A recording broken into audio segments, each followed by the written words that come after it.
let me not put anyone on the spot.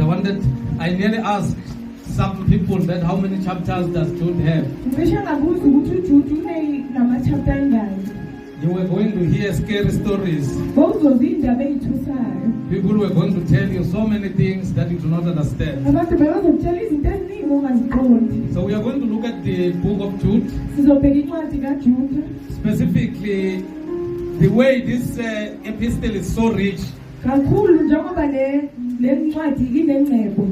When I was doing my study during the course of the week, I thought we will do all the verses. But I realized that in order for me to do from verse 1 to verse 1 to verse 4, I need something more than an hour. So just imagine verse 25. When are we going to get to verse 25? Because there is no verse that is meaningless in this passage. That is why when you read it, you need to study this passage, not just to browse through it. Thank you, youth that were here yesterday. Let's appreciate them. Yeah, we had a very nice time. The word of God was amazing. I could see myself while I'm sitting down being represented very well. I could see this gift of teaching, we pulpit dominating. Because if you lead a local house, your reflection must be through those that you are teaching. So it was amazing, Bazalwane. I enjoyed. I also learned a lot. We are back on the 16th of December to continue with this good cause. I encourage the elders to be a part of this session, because youth is always there in all the services that we are doing. And what will give them the meaning of what they are doing is to see us attending and proving to them that this is very important. There is no difference between the Sunday service and our monthly youth services.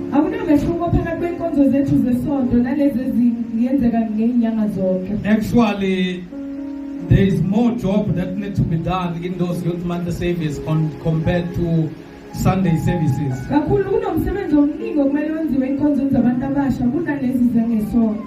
So we really appreciate the number was good, Barcelona. I'm not complaining.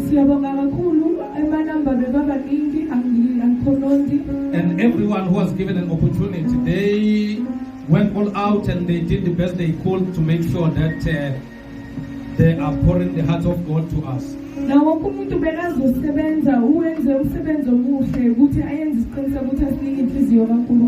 us look in Jude.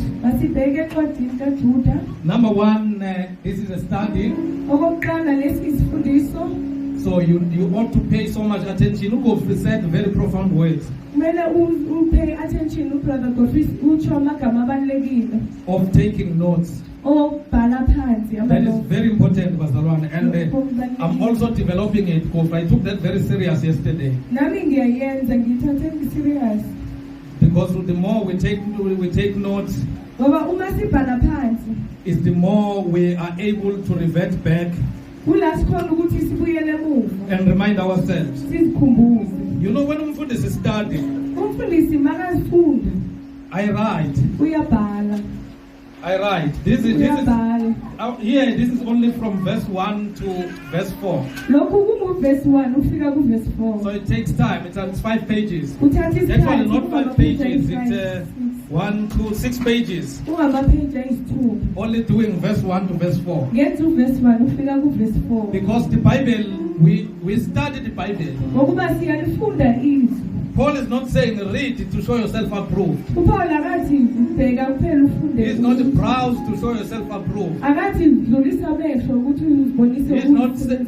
He's not saying prepare a sermon to show yourself approved.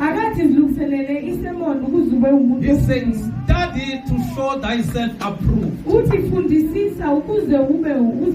So when you study like you are writing an exam or a test. So number one, when we look at the epistle, when we look at the passages of the Bible, it is very important for us to ask this question: who wrote this book? Just say it after me. Say, who wrote this book? This is the question every time when you come across the passage. Ask, who wrote this book? So firstly, before I move with my study, I need to prove that who wrote this book, not based on my feelings or Google. I must be defended by the scriptures. I must also understand what was the significance of that person concerning to Christ. And also understand, try to see Christ through the message of this person.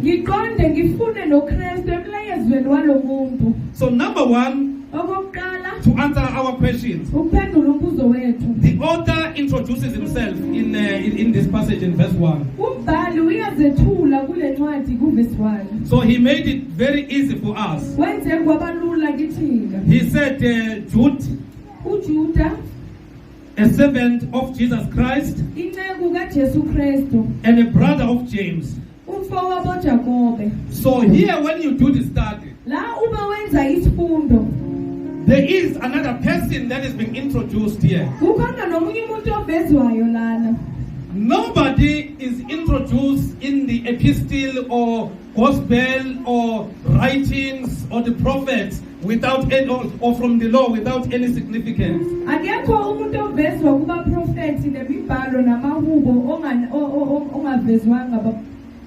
Specifically when we relate that to Christ. So the author is introducing himself as Jude. He's saying, Jude, a servant of Jesus Christ. So now we understand that this is Jude was a servant of Jesus Christ. But he's making a very important statement by linking it to a certain individual. He's saying, and the brother of James. So now we know Jesus Christ. So our next question, then we need to understand that how do we link this James to Jude and what is his significance? So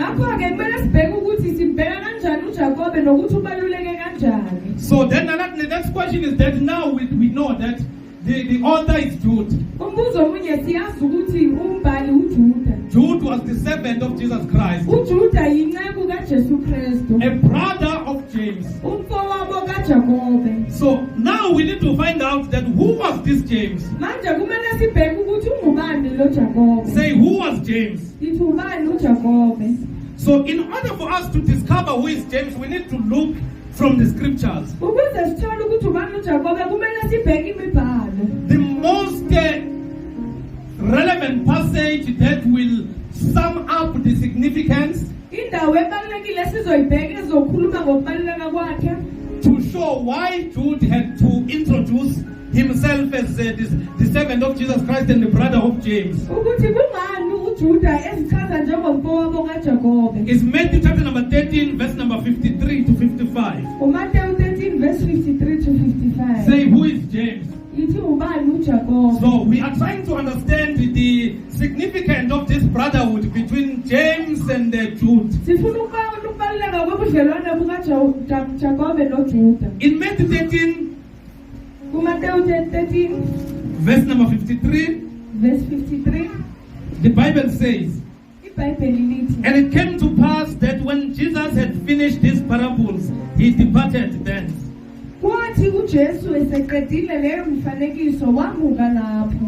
Verse number 54.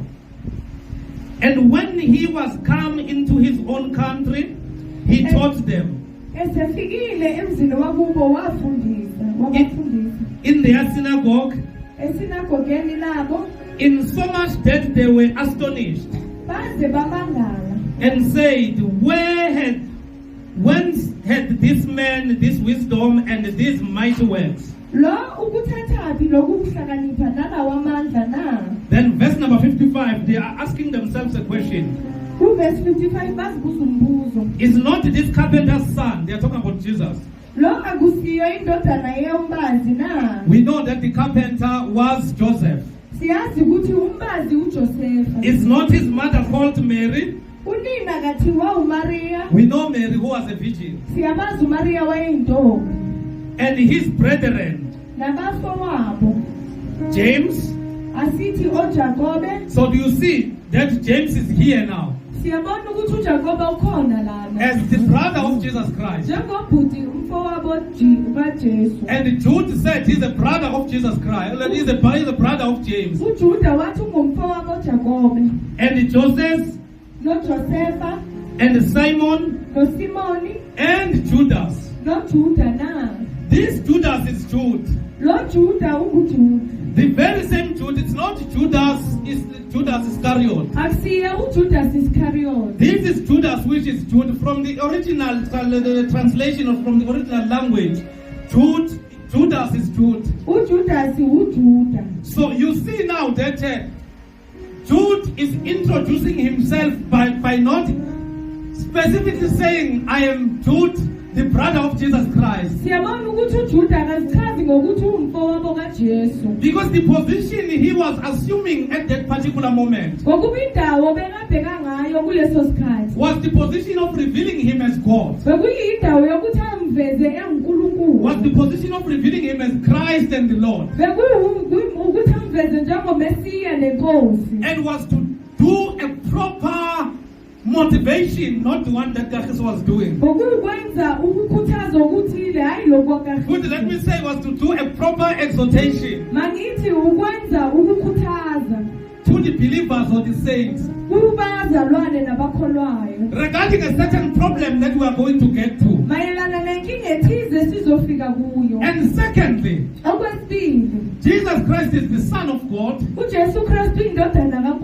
And in this epistle, he will be revealed as the Son of God. Number 3, Jesus Christ actually is not the son of Joseph. He is the Son of God. He is God. But based on the scriptures, so that he will be traced properly from the Jewish point of view and also based on the seed. And to fulfill what God said, that the seed of a woman shall crush the head of a serpent.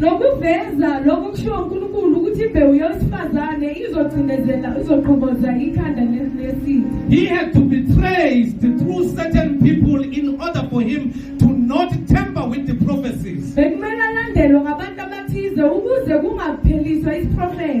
There were prophecies that were said, there were words that God said regarding the descendant of David, that one of his sons will build the temple that will exist forever.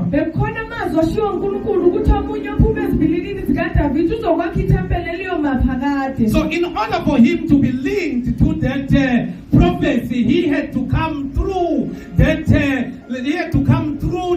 what you call this thing, that theology.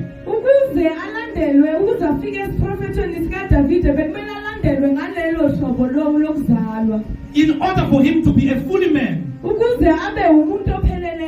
So Jude here is being humbled. Because if it was me and you, we were going to introduce ourselves so that we will sound far better than Paul. Remember that he grew within his siblings. when he grew within the siblings, you know that they did not immediately believe in him. Just imagine Usmanga or we just believe it. So they had some doubt as well. So, but based on the things that they've seen and the testimony, they had to believe and contend for the faith.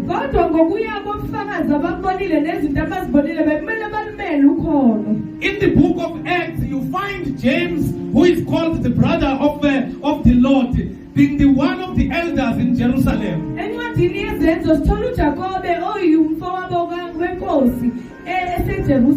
When Paul arrived to discuss the issue of circumcision after he was accused,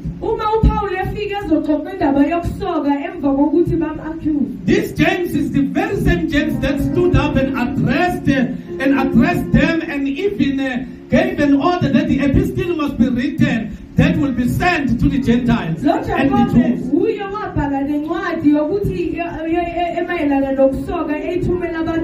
And also to put a stamp that the gospel that Paul was preaching is a true gospel.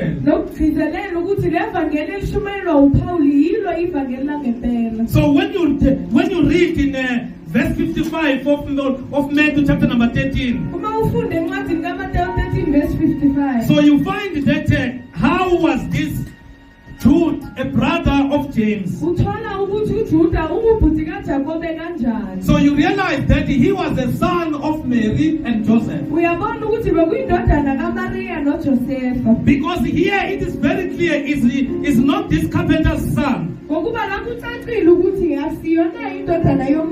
Is not his mother called Mary? And his brethren James and Joseph and Simon and Judas.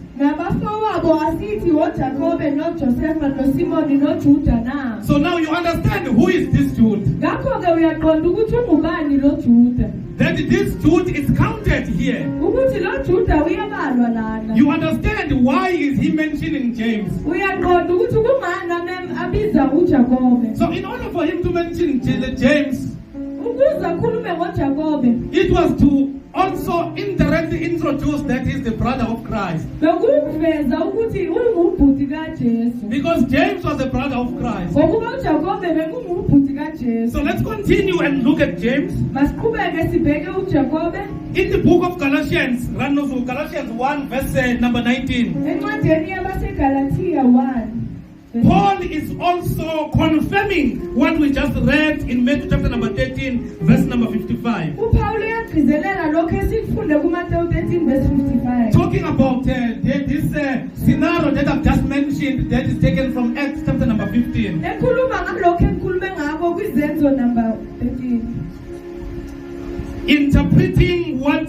Interpreting to the church in Galatia. So in Galatians 1 verse 19, Paul emphasized that James was Jesus' brother.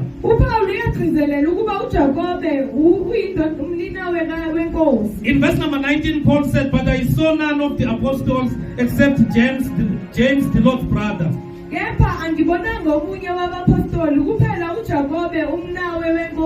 So there are so many verses. You will find it even in Paul's epistles to the church in Corinth, where he reveals that Jesus Christ also appeared to James. So now we understand who is this James. Do you understand who is this James? Do you understand who is this James? Then we understand the significance of him in this passage. This is Jude being humble, not specifically saying Bongani, I am Bongani, the brother of Smanga.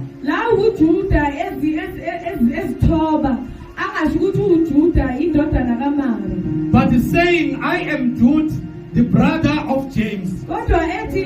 So in other words, the ball is in your court to find out who James is. Once you discover who James is, then you will know who I am. Then I'm the brother of Christ. But that is your revelation. I introduce myself as Jude, the servant of Jesus Christ. So these verses give us an idea that if Jude introduces himself as a brother of James, and the scriptures confirms that James was the Lord's brother, this means Jude was the Lord's brother. So we have answered the first question in our study in this epistle of Jude. So we understand who is the author. The author has introduced himself as Jude. So now we dug deep that who exactly is this Jude, and tracing him from the brother that he just spoke about, which is James. Then we are getting to the second question now. Who was Jude writing this letter to? So we have read half of verse 1. So do you understand how rich this verse 1 is? Because we have spent so many minutes trying to excavate it. And we are not done with verse 1, by the way. We just ended in a comma, then we had to interpret and decipher a lot of scriptures. Then now we are getting to the next question that will be answered by verse 1 as well. Who was Jude writing this epistle to? Jude is not actually telling or be specific about his audience.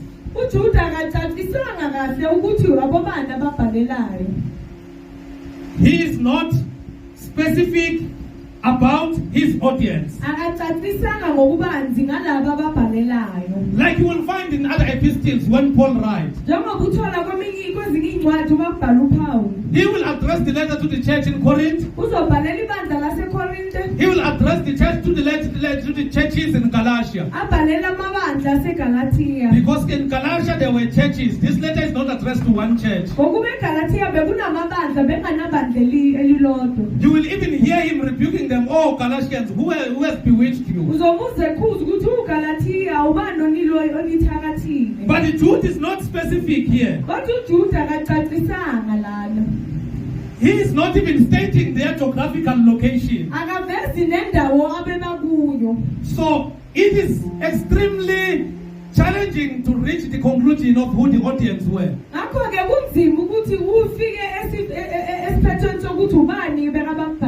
One thing that we discover from his introduction, he is calling these people that to them that are sanctified by God the Father and preserved in Jesus Christ and called. So obviously the Google fanatics, they know the assumptions that are there. Please, I beseech you with the message of the Lord. No matter what Google say, come back to the scripture and check if it is so. Because after a decade or a century, Google can have that author, your author actually, because it's not even an affirmed author. Your author in Google might change his statement. And you might be found wanting. And you might find yourself preaching a heresy. So when we look here, it is extremely geographical locations. So, in order to reach a conclusion, you will have at least, because if the scripture is obscure, there is another scripture that interprets it. There is no loose scripture. So if really there is no evidence from the scripture of what you seek to impose to us, please excuse us. So there is an assumption that his audience was probably Jewish Christians, or a mixture of Jewish and Gentiles. However, we do not have an evidence from the scripture of the audience, except that the audience were people who were sanctified by God the Father and preserved in Jesus Christ and God.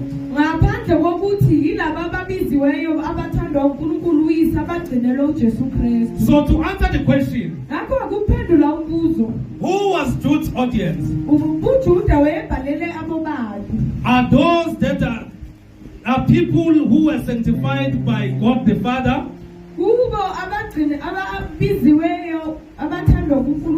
and preserved in Jesus Christ and God? Then in verse number 2, then we are done with verse 1. So verse 1 reveals two things in us. Number one, it ushered to the revelation of who Jude is. What is his relationship with Jesus Christ? As he introduced himself as a servant of Jesus Christ.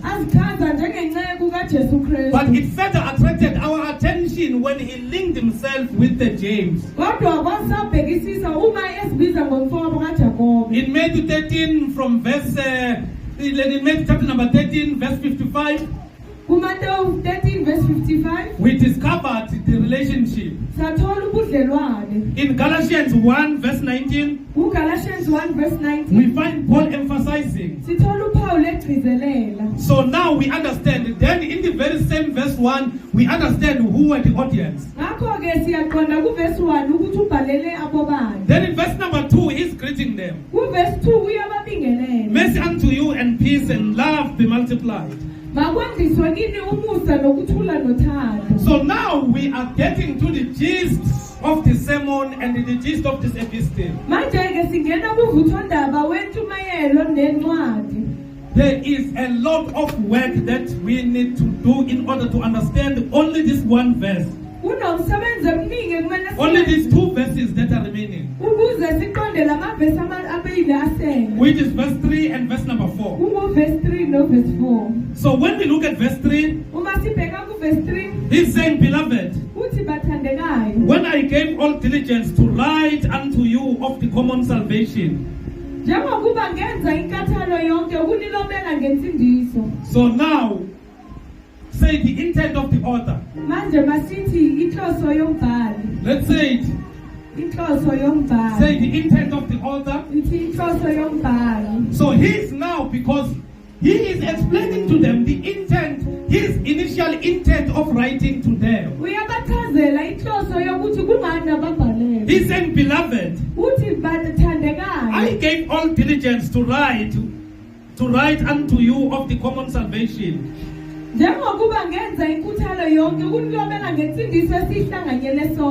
So his initial intent was to write about the common salvation.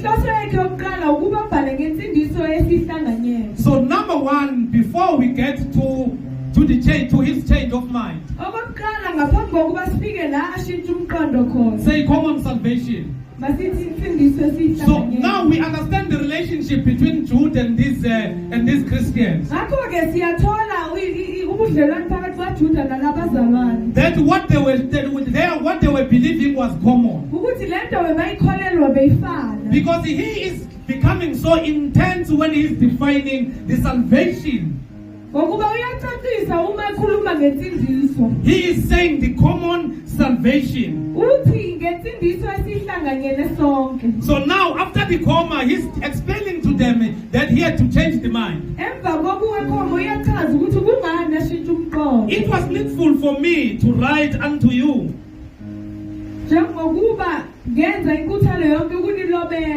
and exhort you that you should earnestly contend for the faith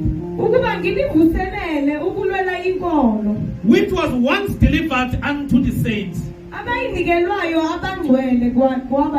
So now he is exhorting them to contend for the faith that is not new to them.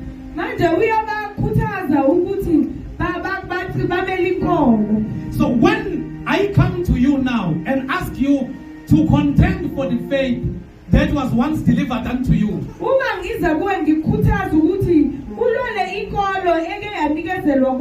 this means there is another mushrooming faith that is coming against what was initially delivered unto you.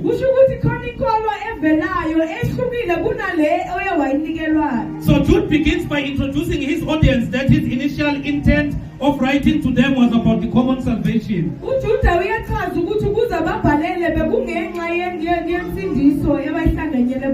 However, he had a compelling reason to change from his point and write to them and exhort them to earnestly contend for the faith.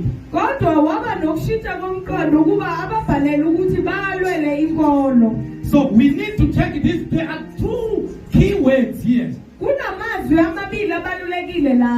Let's say earnestly. Let's say contend. Let's say earnestly. Let's say contend. Let's say it one more time. Say earnestly. Then let's say contend. So the meaning of earnestly is to do something with sincere and intense conviction.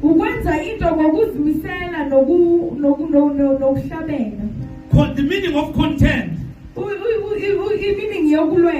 is to stand against an opposition in pursuit of, because I've got an interpreter, sorry, is to stand against an opposition in pursuit of proving and winning that what they say is wrong. But when you contend, you cannot just come and say what you are saying is wrong without giving an evidence of your side.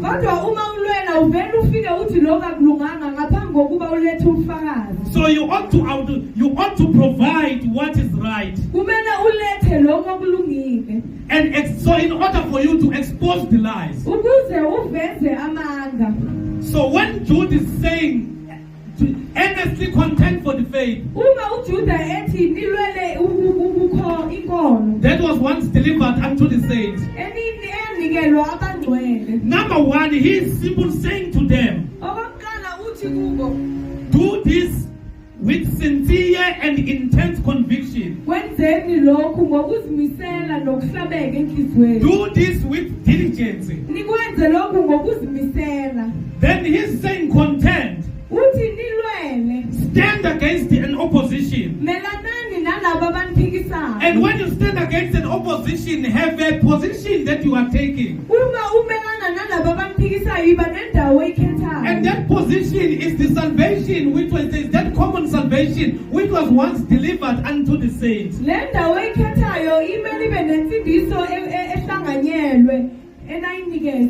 At the end of the day, when you contend, the lie must be exposed. Because we have seen people that are claiming that they are contending for the faith. They bring eloquence without substance. They can't even defend their position. They end up being emotional and insulting people. Because they are lacking in these two words that Jude is exhorting these believers to do. He said, contend for the faith earnestly. So the good example of contending for the faith can be found in Revelation chapter number 2 verse 2. We are still defining the task that Jude is giving to these believers. You know that this is the revelation that we read about it in the past 2 weeks. That the revelation is the revelation of Jesus Christ. That God gave unto him to reveal to his servant concerning the things that is going to happen soon. And Jesus certified it through the angel to John to write the things that he sees. Then the instruction was that John must write to the 7 churches. So what I'm going to quote in Revelation chapter number 2, these are the words that are coming from the Amen and the true Amen. The witness of God and the true witness. That is said John must write to one of the 7 churches. So we are looking at the definition of contending, and in which instance do we require to contend for the faith. In Revelation chapter number 2, so Jesus said to the church at Ephesus, "Thou hast tried them which say they are apostles,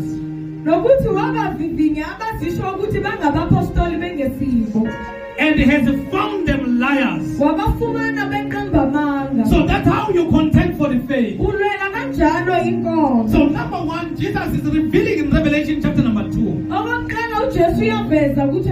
that this church in Ephesus, they earnestly contended for the faith, and they achieved the result of their contention. Number 1, they dealt with those, they used a yardstick, which is the word, to deal with those that call themselves the apostles.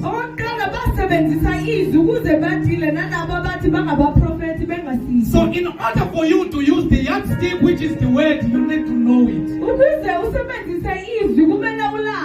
So this means this church had a knowledge of the word that defines the characters and the attributes of an apostle.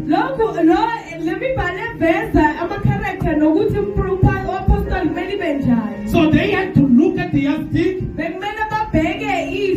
and look at these apostles. So when they look at them versus the yardstick, these two were not matching. Then they deemed them to be the liars. So what am I driving at? I'm driving at when you want to contend for the faith, you must understand the fundamentals of the faith. And you will find the fundamentals of the faith nowhere except the word of God. It is every believer's responsibility to contend for the faith. What we do here, it might sound boring or as a joke, but we are doing something that the word is instructing us to do.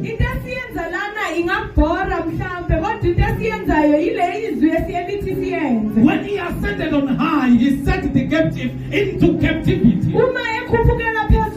This is Ephesians chapter number 4 verse 11. And he gave some apostles, prophets, evangelists, pastors, teachers, for the equipping or edification of the saints for the work of ministry.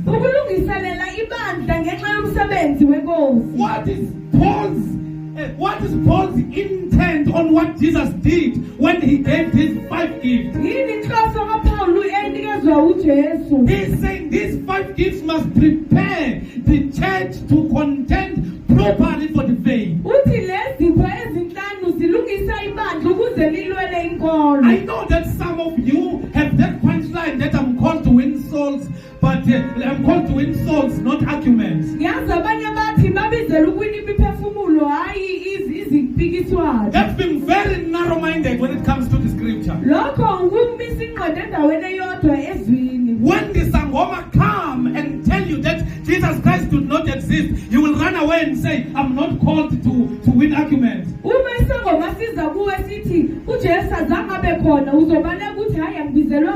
You need to stand on the mountain. Look down like Paul. And say, I've seen the temples. They all have inscriptions. There's the one that I'm seeing. That this one is dedicated to the unknown God. And you will say, that's the God that I'm here to expand. This God does not need to be helped by any person. Because everything and who we are comes from Him. In Him we live, we move, and have our being. That's contending for the faith. Paul was faced by philosophers. So the statement that you are only called to win souls is a very weak and unfounded statement. We are called to contend for the faith. That is why we need to be immersed in the scriptures. Be soaked in the scriptures. Be baptized in the scriptures. Be challenged and be moved in our normal position. So let's continue. We are still dealing with the examples of contending for the faith. 2 Timothy chapter number 4, verse number 2 to 4. 2 Timothy chapter number 4, verse 2 to 4. Preach the word. Be instant in season. Are you there? 2 Timothy chapter number 4. Preach, verse number 2. Preach the word. Be instant in season. Reproof. Rebuke. Exhort with all long suffering and doctrine. Why Paul is touching Timothy? Because what is happening in these believers that Jude is writing to? Paul was foreseeing this thing that is going to happen even in this church at Ephesus. In verse number 3, he's explaining why he's judging them. For the time will come when they will not endure sound doctrine. Because people do not understand what is the meaning of the sound doctrine. They think sound doctrine is eloquence. They think sound doctrine is to take a tabernacle, interpret what is inside and underneath. But the doctrine is what Luke is talking about. Not playing with words. But they devoted themselves to the doctrine of the apostles. What is the doctrine of the apostles? Matthew chapter number 28, Jesus is explaining. Go out there and make disciples of all nations. Baptize them in the name of the Father, the Son, and of the Holy Ghost. Then once you are done with that, teach them to do the things that I've commanded you to do. The doctrine of the apostles is Christocentric. The doctrine of the apostles is about salvation. The doctrine of the apostles is to expound Christ. The doctrine of the apostles is what Peter did after the day of the Pentecost. Peter began from Moses, prophet, and to the writing. He expounded everything concerning Christ.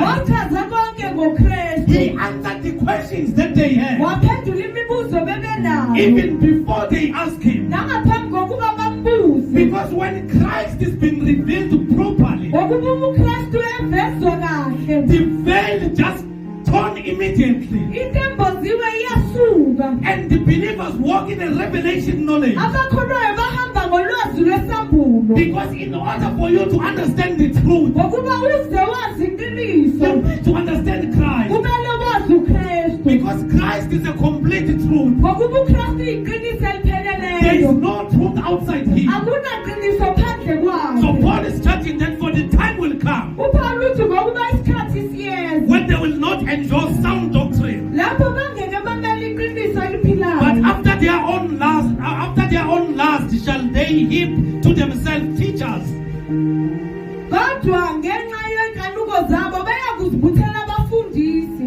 having itching ears. Verse number 4, and they shall turn away their ears from the truth, and shall be turned unto fables. Because once the heresy and apostates rise, it does not quote other scripture, it does not quote from other books except the Bible. But the difference is that they misrepresent what the author seeks to advance, in order to gain people and to get a lot of amen. I see God raising a generation of people that are dying to themselves, people that are not selfish, people that love themselves even unto death,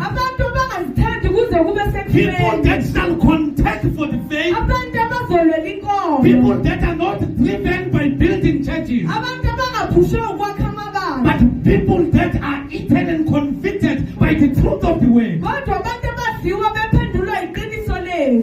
So when there is a need for contention, this means falsehood has emerged. So then it makes sense why Jude had to write.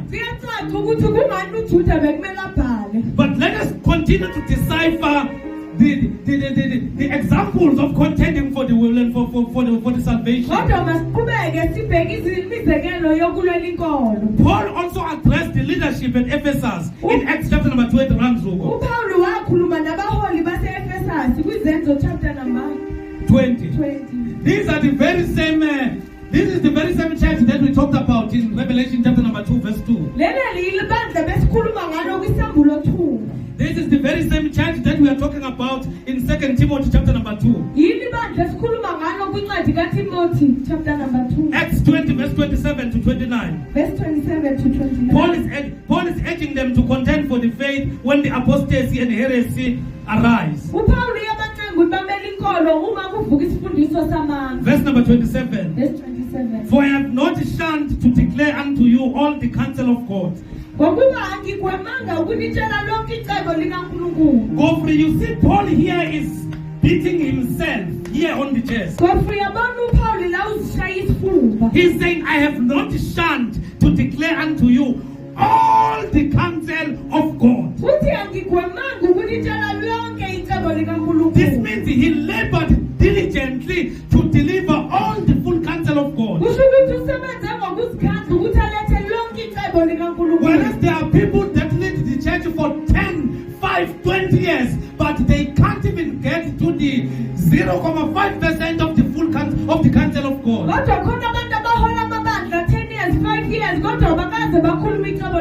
Paul had a limited time here because he was doing his missionary work, and he will be accused at times of taking some riches from them by preaching this gospel. He will be brought before the judges. But in spite of all those challenges, the little time that he got, He's beating himself on the chest. For I have not shunned to declare unto you all the counsel of God. So he's saying, as I've done that to you, he's addressing the leadership at Ephesus. He's saying, as I've done that to you. Oh, I so wish there were pastors around here. He's saying, as I have said that I've not shunned to declare unto you all the counsel of God. He's saying, take heed therefore unto yourselves. Because the more you lie, the more you are lazy. Paul is saying to them, be careful that whatever apostasy or any heresy that you will accept as the pastors and the teachers, because others receive it because of their personal gain. So Paul is saying this thing does not begin with those that you preach to. He's saying, take it therefore unto yourselves and to all the flock. And he's separating that is left. That this is not your flock. He's saying you can be a bishop, this is not your flock. You can be an apostle, this is not your flock. He's saying there is an owner of the flock. That is why I shan't not to give you all the full counsel of God. Because I understood that you do not belong to me. He's explaining who are this flock. He's saying over which the Holy Ghost had made you overseers. It goes back to what I was preaching at Sibuke. That may in this season and time and in this generation allow the Holy Ghost to call his own. Because when Paul wants to make them to be uncomfortable, he's explaining to them that you are not called by me. He's saying it is the Holy Ghost that has made you the overseers over this flock. Then he defined the importance of why are they being put there. They are not there to walk on a red carpet. They are not there to be treated as kings. But he's explaining that why the Holy Ghost has put you. It is because he wants you to fit the church of God, which he had purchased with his own blood. Then he's explaining why he's giving them this counsel. He said, for I notice that after my departing shall grievous wolves enter in among you. As it is in peace as the hahayo. As for members the Lord has said, it's in peace as the hahayo. Because we are living in a time of grievous wolves. So Paul is saying, I know that they will come. And they will enter in among you. He's saying they are not going to attack from outside. So now we are getting to my point of why is it important to contend for the faith. Because the grievous wolves are going to join the church first.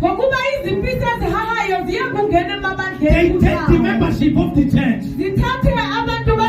And they want the pastoral position. And they give thousands and millions of money. And they turn your pastor into a king. And they get positions inside the church. Then they perpetrate their heresy and apostasy. Then if you are a a church that is not grounded and rooted in the way,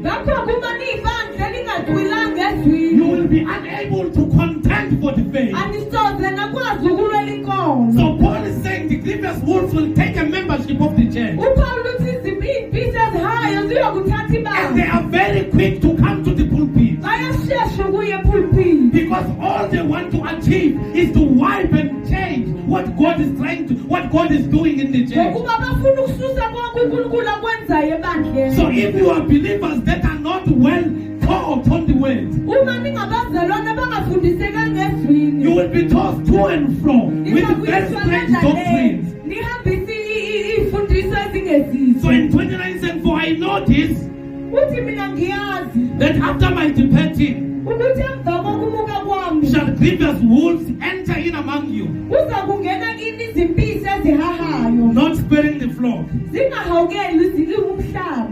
So now, in all these verses, it is clear that the heresy and apostasy is not emerging outside the church.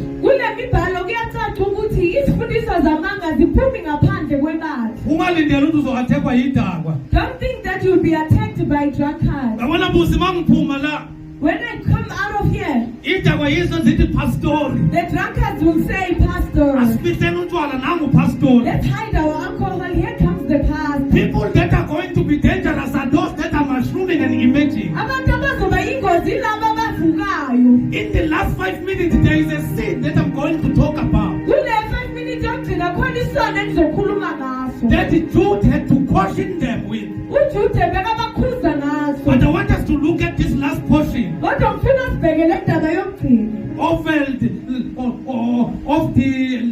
of these grievous wolves joining the church.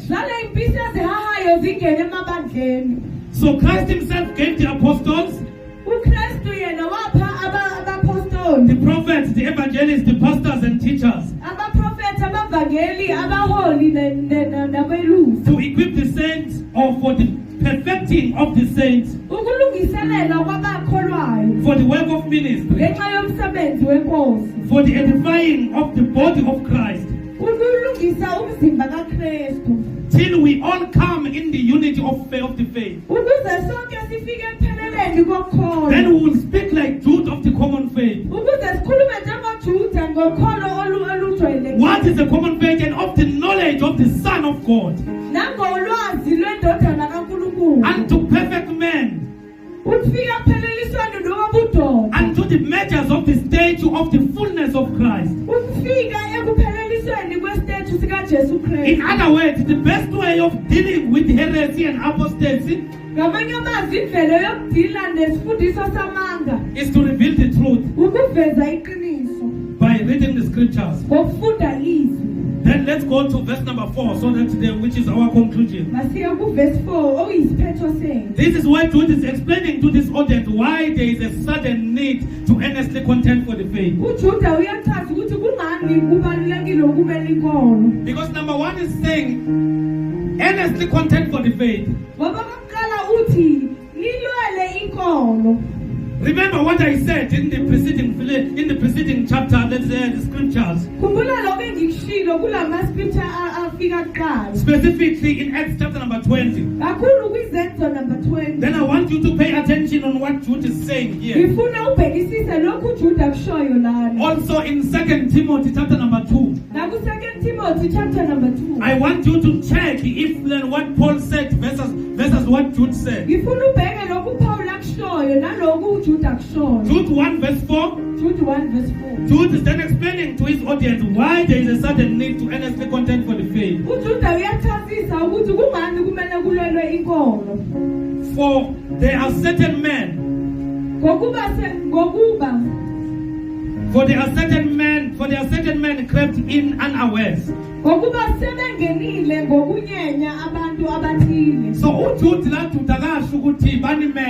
Jude is not saying they are waiting for you. Please listen to me, brother. Jude is not saying they are waiting for you. Jude says you are fellowshipping with them. You are fellowshipping with them.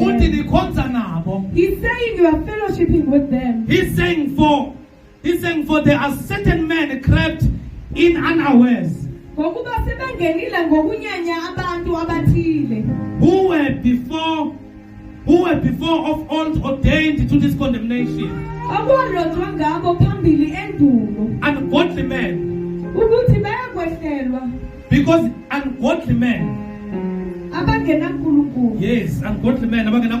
Because anyone who is bringing a heresy, who hates the word of God, is an ungodly man. Anyone who is accusing you of having a lot of knowledge, but you guys are not multiplying in terms of the number, those are heretic and ungodly people, because they are afraid of the truth of the scriptures. They know that the scripture is going to expose them that they are dating with their daughters in the church. They know that the scriptures is going to tell them that they have concubines outside their marriage. They know that the knowledge is going to expose their evil ways. Because anyone who hates the truth, whether that person is a preacher, is an ungodly man. Because the Bible is the word of God. And the word of God is Christ. So you can't be in Christ and of Christ and hate the knowledge. Ever learning. They ever learn. But they don't reach the knowledge. Because every day it's a fun and game. We are putting our own agenda instead of the scripture. So there are certain men crept in unawares, who were before old ordained to this condemnation. Ungodly men, turning the grace of our God into lasciviousness, and denying the only Lord God and our Lord Jesus Christ.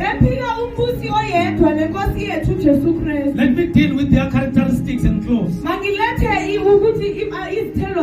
Number one, Jude is stating the danger that these apostates are bringing.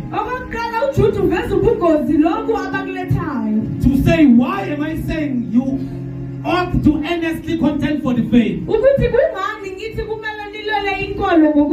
Number one is saying they are turning grace of our Lord into lasciviousness. These people are perverting the grace of God into license to sin. Have you ever seen when this false grace has been emphasized? Be careful, the sin has arisen.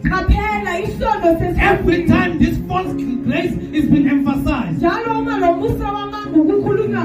the person that the pastor does not want that person to live have sinned. And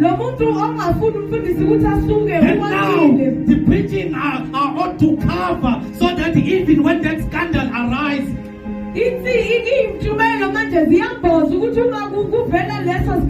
so that the church will tolerate it. These things that Jude is questioning the church about are the things that were done by people that said we are the born again believers. They entered into the church. Then after that they perverted the grace of God into a license to sin. What were they doing? They were simply encouraging people to engage in hostile and intense sexual immorality. And they will promise them that there is already grace that is catered for all sins. Those are the ones saved, always saved. Those are the people that are saying no one is better. There is a person that is better. He was chastened. He was killed. He was bruised. He was hanged on the cross. He is the way, the truth, and the life. No one will go to the Father except through Him. He brought us grace by giving us a second chance. So these people were perfecting fornication. They were saying there is nothing wrong if you sleep around. Because that is why holiness is being hated today. People want to preach and speak in tongues while they sleep in the entire world. That is why in their messages you will never hear any rebuke when it comes to sexual immorality. Because these are the things that they are suffering with. So that's what these believers were facing. They were being dealt with by lustful leaders who wanted to enjoy sex. Then they had to twist grace and say once saved, always saved. And say Jesus has already died for our sins. They can even tell you that for all have sinned. But Christ came so that all will be saved. They will try to separate the body and the soul as two different entities, so that they will indulge in this lifestyle of fornication. So that is why Jude is calling upon the attention that these people were already spoken with. Paul already talked about these people. He said, if I live, I know that these people are going to come. Take heed unto yourself, therefore, and unto the floor, that the Holy Ghost has chosen you to live. Because this flock, they belong to Jesus Christ, who purchased them with His own blood. So why would He purchase us from sin of fornication if He wants us to continue? How can you purchase the shoes from Edgar's but you still leave them at Edgar's? So when you are purchased from something, this means you are rescued, taken out of that thing. You do not belong to yourself. Let's continue and close. So these people were so lustful and perverts, and they mushroomed from the church and authorized sexual sin. They were preaching and teaching false grace that is catering for sin and centered around their standards, not God's standards.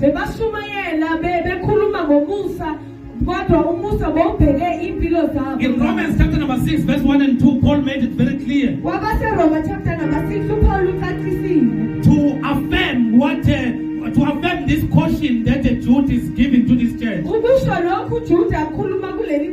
Paul is saying in verse 1 of Romans 6, what shall we say then? What shall we say? Shall we continue in sin, that grace may abound? In verse number 2 it said, God forbid. How shall we that are dead to sin live any longer therein? Because when you are in Christ, you are dead to sin. That is why you are a new creature. When the Bible says everyone who is in Christ is a new creature, this means the things that you used to do in your olden life, in your past life, which was a sinful life, those things are dead. So Paul is emphasizing it today, that God forbid forbid, how shall we that are dead to sin live any longer therein? In 1 Corinthians chapter number 6 verse 15, Paul is giving a very strong warning. 1 Corinthians chapter number 6 verse 15. Verse 15. Know ye not that your bodies are the members of Christ? So in other words, our bodies are the members of Christ. What are the members? The members of my body. This hand is a member of my body. This leg is a member of my body. The mouth that is speaking is a member of my body. So Paul is saying you are joined together with Christ. So he's asking them that know ye not that your bodies are the members of Christ. Your bodies are joined together with Christ.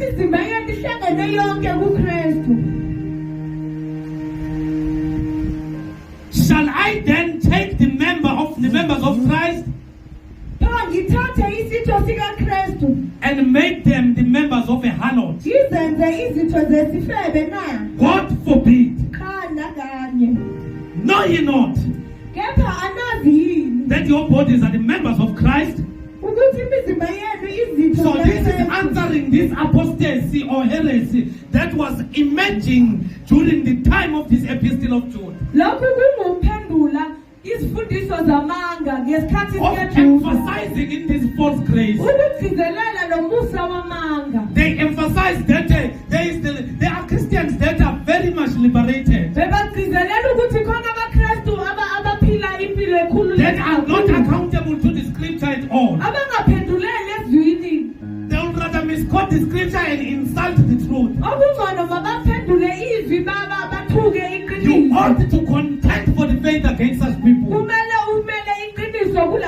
You ought to stand for the faith. Know ye not that your bodies are the members of Christ? Shall I then take the members of Christ and make them the members of a harlot? God forbid. 16. What? Know ye not that he which is joined to an harlot is one body? For two said he shall be one flesh. Verse number 17. But he that is joined unto the Lord is one spirit. So in other words, you can't be joined with the Lord and be joined with the harlot. It becomes worse when the harlot emerge from the church.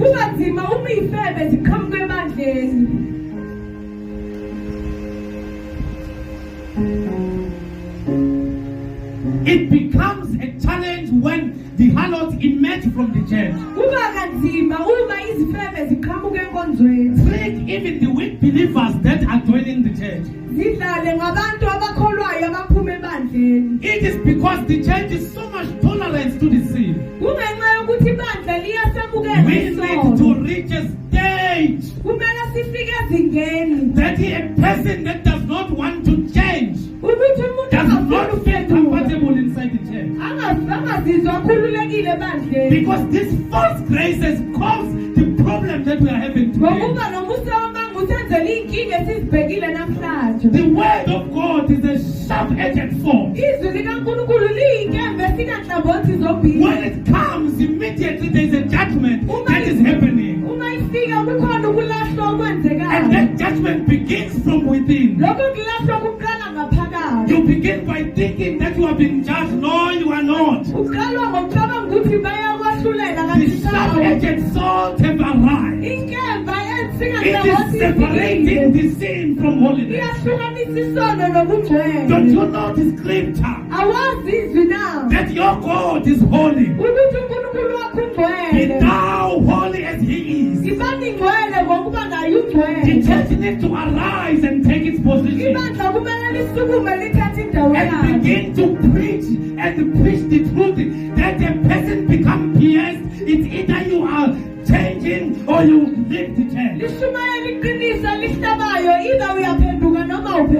Because it will not benefit us to babysit the sin.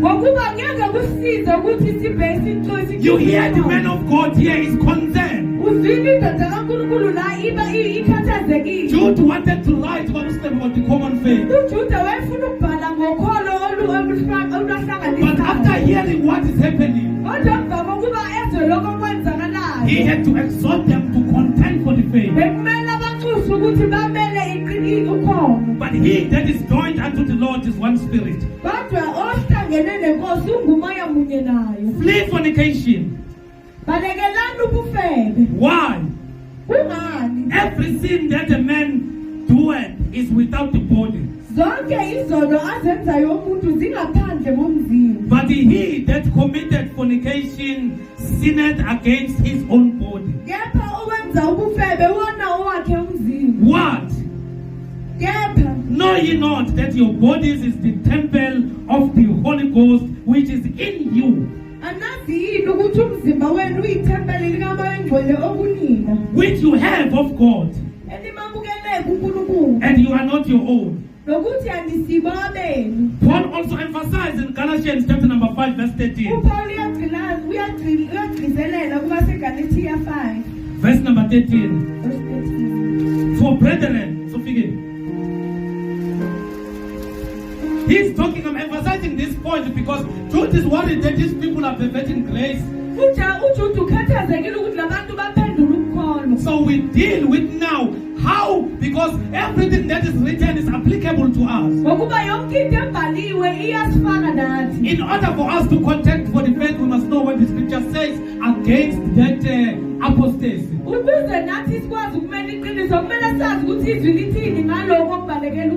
Galatians 5:13. For brethren, you have been called unto liberty. Only use not liberty for an occasion for the flesh, but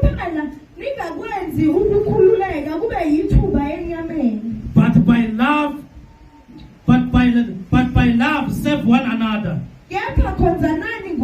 So Paul is saying, don't make your freedom for the flesh. So this emphatic here grace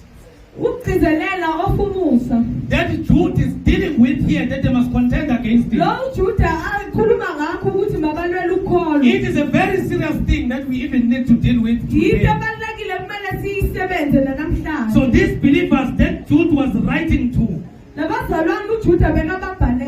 faced by the very same challenge facing today's church, where there is a lot of emphasis on the full grace to accommodate sin. People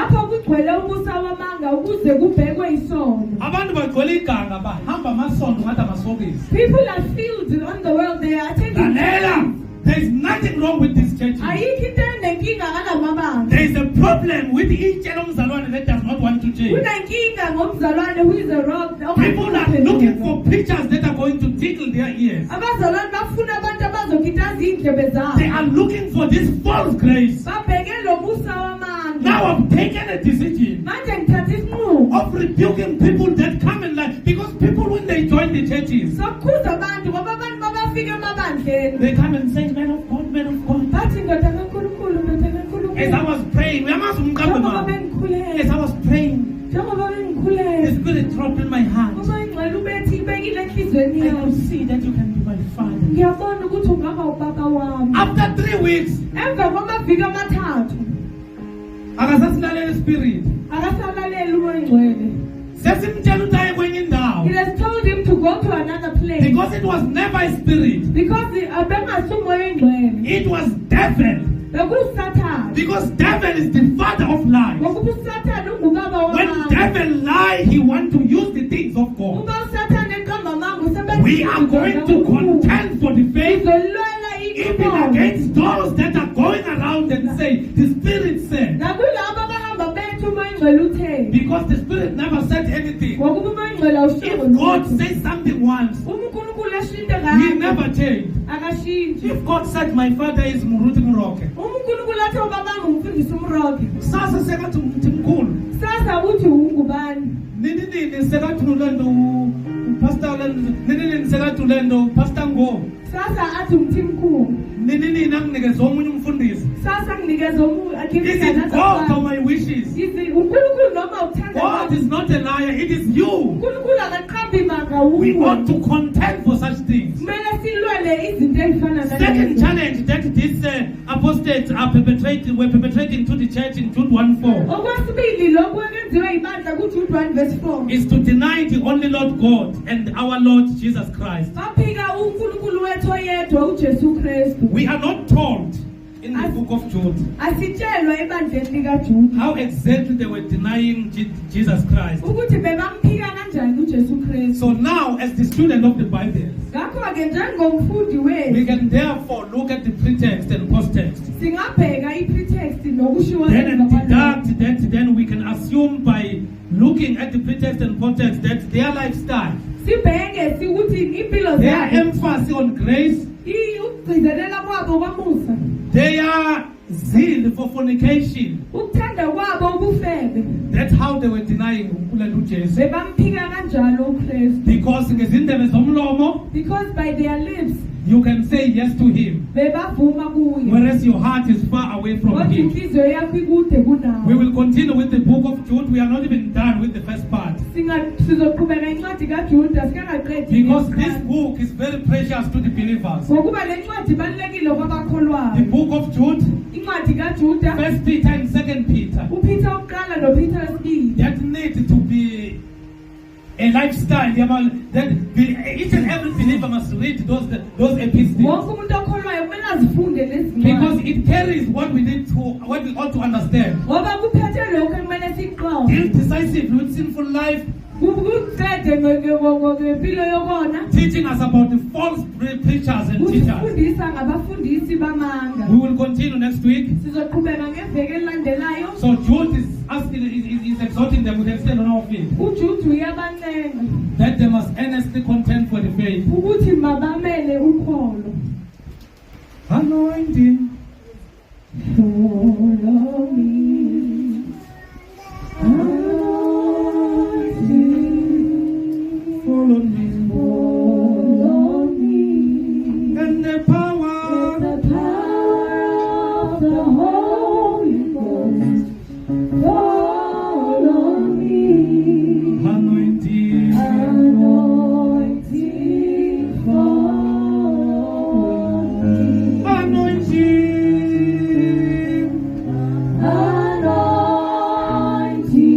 Anointing. Follow me. Follow me. Anointing. Anointing. Follow me. Follow me. And the power. Let the power of the Holy Ghost follow me. Anointing, follow me. See, the text is on there. What's that text is on there?